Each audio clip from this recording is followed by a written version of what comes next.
Karen called my backyard pool a public space. I didn't agree, so I took her to court and won. The summer of 2024 was supposed to be my sanctuary. After years of grinding through corporate life, I'd finally saved enough to buy a modest house in the suburbs of Raleigh, North Carolina, a place with a backyard big enough for my dream. A sparkling, kidney-shaped pool. It wasn't extravagant, just a 15 by 30-foot oasis where I could float under the stars, sip a cold beer, and forget the world. I'd named it Haven, a private retreat for me, my wife Lila, and our two kids, Max and Sophie. But Karen Hightower, my next-door neighbor, had other plans for Haven.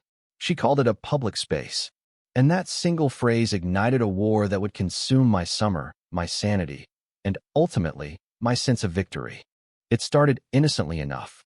Karen, a wiry woman in her late 50s with a perm that screamed 1985, knocked on our door the day after the pool was finished. She held a Tupperware container of oatmeal cookies, her smile as stiff as the plastic lid. "Welcome to the neighborhood," she said, though we'd lived there for 6 months. "I noticed your pool. It's quite prominent." Her eyes flicked toward our backyard, where the water shimmered under the June sun. I thanked her for the cookies, assuming it was just small talk. But then she added, "You know, that pool's visible from my deck. It's practically a community feature. I'm sure you'll be hosting the neighborhood kids soon." Her tone wasn't a suggestion, it was an expectation. Lila, ever the diplomat, laughed it off. "Oh, it's just for family, Karen. But we'll definitely invite you over for a barbecue sometime." Karen's smile didn't budge. "That's sweet," she said, "but kids need to play. My grandkids, Timmy and Bella, love swimming. I told them they'd have a place to cool off this summer." She handed me the Tupperware and left, her flip-flops slapping the pavement like a gavel. I should have seen the red flags. But I was naive, thinking a polite boundary would suffice. The next day, I came home from work to find Timmy and Bella, maybe 7 and 9, splashing in Haven. Max and Sophie were at soccer camp, and Lila was at her yoga class. Karen sat on my patio furniture, scrolling her phone, a glass of my iced tea sweating on the table. "What the hell?" I blurted, dropping my briefcase. Karen looked up, unbothered.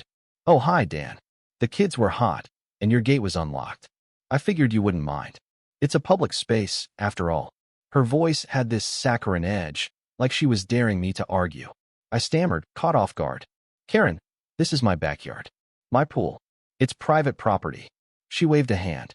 "Don't be so selfish. Kids need joy. You've got this big pool just sitting here." I escorted her and the kids out, my jaw clenched, and locked the gate behind them. That night, Lila and I debated what to do. "She's just lonely," Lila said, slicing tomatoes for dinner. "Maybe her grandkids are her whole world. Let's talk to her, set clear rules." I wasn't so sure. Karen's entitlement gnawed at me, but I agreed to try diplomacy.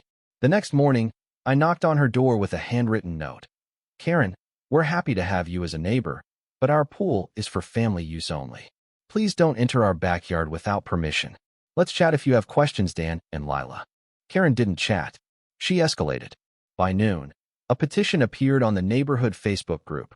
Proposal to designate the Miller family pool as a community resource. Karen had typed it in Comic Sans, claiming the pool's visibility made it a public asset and that selfish homeowners shouldn't hoard resources. She'd already gotten 12 likes and a comment from someone named Barb. "Totally agree. My kids would love to swim there." I was livid. Lila, scrolling beside me, muttered, "She's unhinged." The next week was a blur of petty warfare. Karen's grandkids accidentally tossed toys over the fence into our pool. She left voicemails claiming the pool's pump was a noise violation. Then came the flyers in every mailbox. "Save our kids' summer. Demand access to the Miller pool." I installed a taller fence and a security camera, but Karen was undeterred. One evening, I caught her measuring the distance from her deck to our pool with a tape measure, muttering about easement laws. I'd had enough. I called my buddy Jake, a lawyer who owed me a favor from college.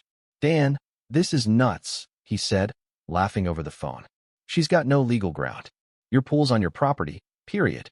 But if she keeps trespassing, you can sue for harassment or property violation." I didn't want to go to court.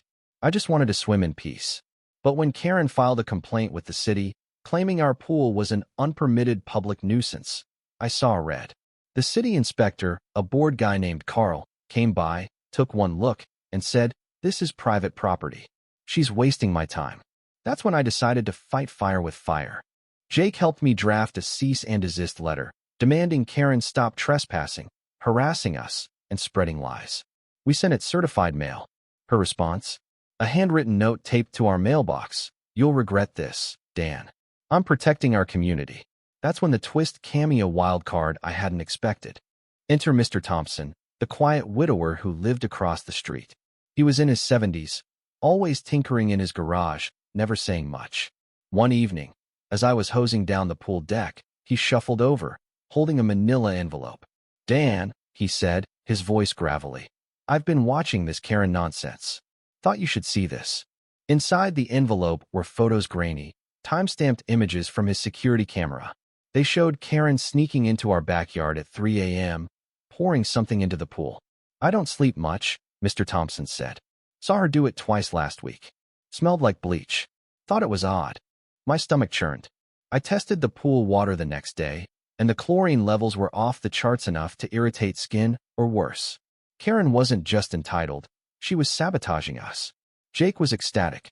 "This is gold, Dan. Trespassing, vandalism, maybe even reckless endangerment. We've got her." I didn't feel triumphant. I felt sick. Why would someone go this far over a pool? We filed a lawsuit against Karen for harassment, property damage, and emotional distress. The neighborhood Facebook group exploded. Some called me a bully for picking on a grandma. Others, like Barb, doubled down. "Karen's fighting for our kids." But Mr. Thompson's photos silenced most critics.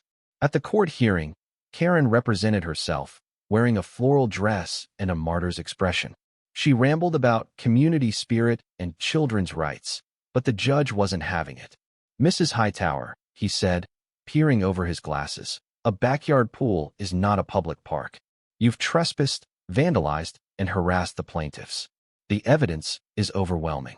The judge ruled in our favor, $5,000 in damages for pool repairs and legal fees, plus a restraining order keeping Karen 100 feet from our property. As we left the courtroom, Karen glared at me, her eyes wet with rage. "You think you've won, Dan?" she hissed. "This isn't over." I ignored her, high-fiving Jake. Victory tasted sweet. For a moment. Back home, Haven sparkled again. Max and Sophie cannonballed into the water, laughing. Lila squeezed my hand. "It's over, right?" she asked. I nodded, but unease lingered. Karen's house was dark, her car gone. Rumor was she'd sent her grandkids to live with their mom in Virginia. I should have felt relieved, but guilt crept in. Had I gone too far? Was she just a lonely woman who'd lost her way? Then came the second twist, the one that cracked my heart open.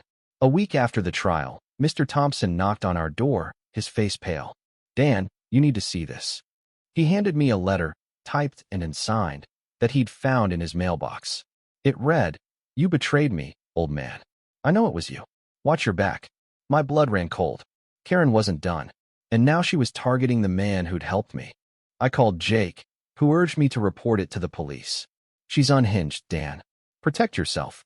But as I dialed, I couldn't shake the image of Karen's face in court, defeated, alone. Had my victory come at too high a cost?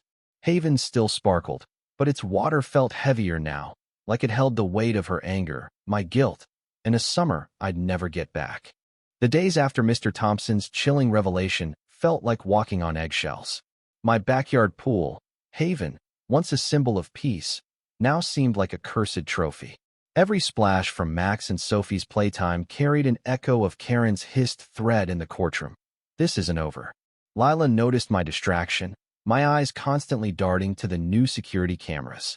"Dan, we won," she said one evening, her voice soft but firm as she handed me a glass of wine. "She can't touch us now. The restraining order's in place." I wanted to believe her, but the letter to Mr. Thompson gnawed at me. Karen wasn't just a nuisance anymore, she was a specter, haunting the edges of our victory. I reported the letter to the police, who took it seriously but had little to act on. "No direct threat to you, no fingerprints, no proof it's her," Officer Ramirez said, scratching his beard. "Keep your cameras on and call us if anything else happens." Mr. Thompson, ever stoic, shrugged it off. "I've dealt with worse in Nam," he said, but I noticed he'd started locking his garage door, a habit he'd never bothered with before. I offered to pay for extra security for his house, but he waved me off. You've got enough on your plate, Dan. Just keep an eye out. The neighborhood, meanwhile, was a fractured mess. The Facebook group had split into camps. Team Karen, who painted her as a misunderstood grandma fighting for kids, and Team Dan, who saw her as a boundary-stomping menace. Barb, Karen's loudest cheerleader, posted daily rants. Dan Miller thinks he's too good for us. That pool should be for everyone. I muted the group, but Lila kept tabs, her face tightening with every new comment. They're planning a protest, she told me one morning, her coffee untouched. Something about pool equality. It's ridiculous. I laughed, but it was hollow. The idea of picket signs outside my house made my stomach twist. Then came the third twist, the one that turned my world upside down. It was a humid July evening, the air thick with cicadas. I was grilling burgers for dinner when Sophie, my 8-year-old, tugged at my shirt. Dad, there's a lady at the gate. I froze, spatula in hand, expecting Karen's perm and scowl. But it wasn't Karen. It was a woman in her 30s, with tired eyes and a messy bun, holding a duffel bag. Are you Dan Miller? She asked, her voice shaky. I nodded, wary. I'm Jenna, Karen's daughter. Can we talk? Jenna sat on our couch, clutching a water bottle like a lifeline. Lila and I listened as she unraveled a story that made my victory feel like ash. Karen wasn't just a nosy neighbor, she was a woman unraveling. Jenna explained that Karen's husband had died 2 years ago, leaving her with nothing but debt and a crumbling sense of purpose. Timmy and Bella, her grandkids, were Jenna's kids, but she'd been struggling with addiction and had lost custody. Karen had taken them in, pouring every ounce of herself into giving them a stable home. The pool, Jenna said, tears welling, was her way of giving them something normal, something fun. She got obsessed. I'm not saying she was right, but she wasn't trying to hurt you. She was trying to save them. I sat there, stunned. Lila reached for my hand, her eyes glistening. Why didn't she tell us? I asked. Jenna sighed. Mom's proud. She doesn't ask for help. And she's not well. After your lawsuit, she had a breakdown. She's in a facility now, getting treatment. My throat tightened. The Karen I'd painted as a villain was a grieving, desperate woman, broken by loss, and clinging to my pool as a lifeline for her grandkids. The bleach, Jenna admitted, was a reckless act, Karen's warped attempt to clean the pool for the kids she thought deserved it. She's not a monster, Jenna said. She's just lost. That night, I couldn't sleep. Haven's blue glow filtered through our bedroom window, mocking me. I'd won the lawsuit, sure, but at what cost? Karen was gone, her grandkids were back with Jenna, who was trying to rebuild her life, and Mr. Thompson was looking over his shoulder because of me. The next morning, I did something impulsive. I posted in the neighborhood group, the pool's open this Saturday. Bring your kids. Let's talk, not fight. Lila raised an eyebrow, but nodded. Maybe this is how we heal, she said. Saturday arrived, and so did the neighbors, tentative at first, then in droves. Barb showed up with her 3 kids, her face a mix of suspicion and curiosity. Mr. Thompson brought a cooler of sodas, winking at me as he set up a lawn chair. Kids splashed in Haven, their laughter drowning out the tension. I manned the grill, flipping hot dogs, while Lila handed out towels. It wasn't perfect, some neighbors still side-eyed me, whispering about the lawsuit, but it felt like a start. Jenna came too, without the kids, and thanked me quietly. Mom would have loved this, she said, her voice breaking. But the peace was short-lived. On Monday, I woke to a vandalized fencered spray, paint screaming selfish across the wood. The security cameras caught nothing but a shadow. I called Officer Ramirez, who sighed. Could be anyone, Dan. You've pissed off a lot of people. Lila was shaken, and Max and Sophie started asking why we couldn't just swim alone anymore. I didn't have an answer. The final blow came in August. Mr. Thompson had a heart attack. He survived, thank God, but his daughter moved him to a retirement community in Florida. Before he left, he stopped by, leaning on a cane. Dan, you did what you had to do, he said. But Karen wasn't the only one watching. People hold grudges. He handed me a USB drive with his security footage, just in case, and drove away. I never saw him again. By September, Haven felt like a prison. The neighborhood had quieted, but the tension lingered like humidity. Barb stopped posting, but her glares at the grocery store said enough. Jenna sent updates about Karen, who was improving but would never return to the neighborhood. I tried to enjoy the pool, but every ripple reminded me of the cost Karen's breakdown, Mr. Thompson's fear, my family's unease. I'd won in court, but I'd lost something deeper, the ability to feel at home. One evening, as the sun dipped low, I sat by Haven with Lila. The kids were inside, glued to their tablets. "Do you regret it?" she asked, her voice barely above a whisper. I stared at the water, its surface catching the last light. "I thought I was protecting us," I said. But I didn't see her pain. I didn't see any of it. Lila squeezed my hand. "We can't change it now, but we can do better." I decided to sell the house. Haven was tainted, a dream turned sour. We moved to a new suburb, one without a pool, where the neighbors waved but kept their distance. The lawsuit money covered the repairs and legal fees, but it couldn't buy back the summer we lost. Karen's story, Jenna's tears, Mr. Thompson's warning, they stayed with me. A reminder that winning isn't always victory. As I write this, I wonder where the line is between standing your ground and losing your humanity. I fought for my family, my property, my peace. But Karen fought for her grandkids, her purpose, her broken heart. Who was right? Who was wrong? I don't know anymore. Maybe we were both just human, clawing for something to hold on to. What do you think? Was I justified in taking Karen to court, or did I escalate a battle that could have been resolved with compassion? Share your thoughts. I am still grappling with mine.